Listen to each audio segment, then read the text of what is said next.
Hi guys, welcome to the New to the Faith video series. In this video, I want to talk about just sharing our stories.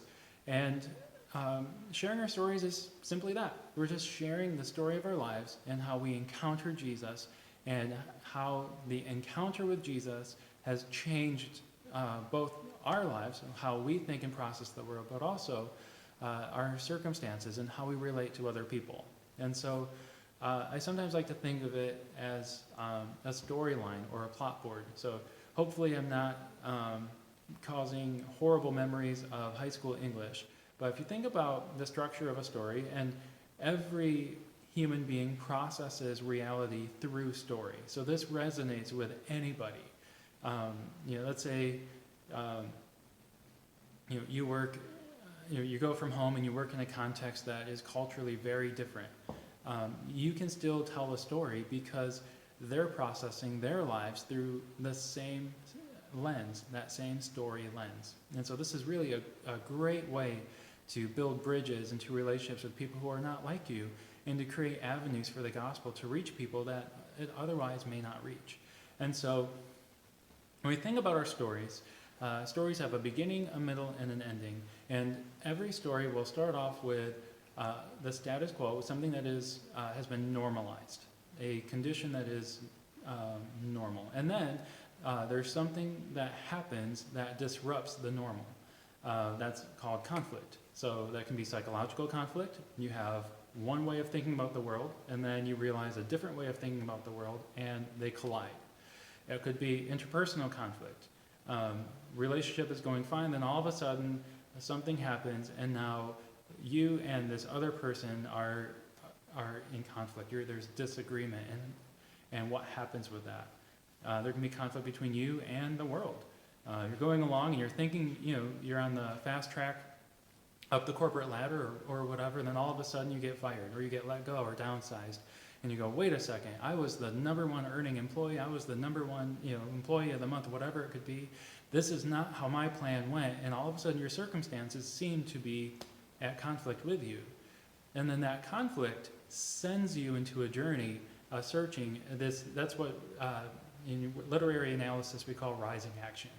And so we go, okay, well, I'm trying to overcome the conflict this way, or that didn't work. Well, I'm going to try this way, and that didn't work. And then other characters come into your story, and they start speaking into it and giving you direction. And you go, what?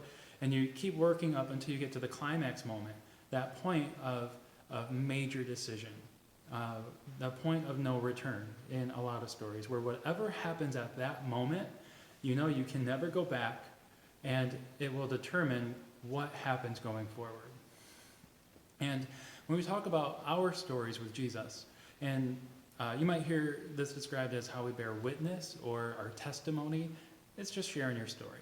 But when we get to this moment, for many of us, it's that moment where we have to decide once and for all, are we all in with Jesus? Are we going to follow him and cross the line to relationship with him? Or are we going to ignore Jesus and keep trying to do things our own way? And it's that climax moment, that crisis moment, that is the key part to our stories. And then after that, that conflict gets resolved. We have these two different views of the world, and we go, you know what? I'm going to submit to this view of the world. And all of a sudden, because I'm now living in this way, that's going to impact how my relationships go, how I work, how I relate to people, how I relate to wealth and different things. And that's the denouement, the falling action at the end of the story, where all the strings get kind of tied up. And the cool thing about it is our stories are constantly being written.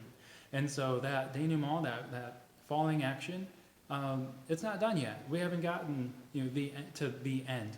And so for sharing our story with people, and they're coming up and going, hey, you used to do this. What happened? We can bring them through. Well, here's where I was. Here's the challenge that I faced and how I tried to deal with it. Here's what brought me to a key moment, that decision moment to follow Jesus. And then here's how Jesus has impacted that going forward. And if you just take those 4 parts, you're going to be an expert at sharing your story.